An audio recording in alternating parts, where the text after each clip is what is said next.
وہ کھڑے اور بیٹھے اور لیٹے ہر حال میں اللہ کو یاد کرتے اور آسمان اور زمین کی پیدائش میں غور کرتے اور کہتے ہیں کہ اے پروردگار تو نے اس کائنات کو بے فائدہ نہیں پیدا کیا، تو پاک ہے، تو قیامت کے دن ہمیں دوزخ کے عذاب سے بچائیو۔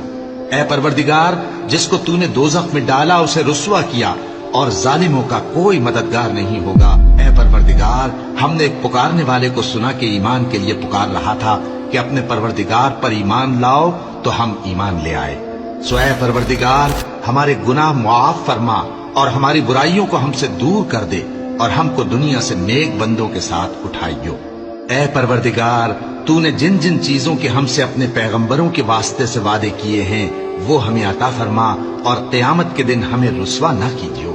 کچھ شک نہیں کہ تو خلاف وعدہ نہیں کرے گا۔ تو ان کے پروردگار نے ان کی دعا قبول کر لی اور فرمایا کہ میں کسی عمل کرنے والے کے عمل کو مرد ہو یا عورت ضائع نہیں کرتا۔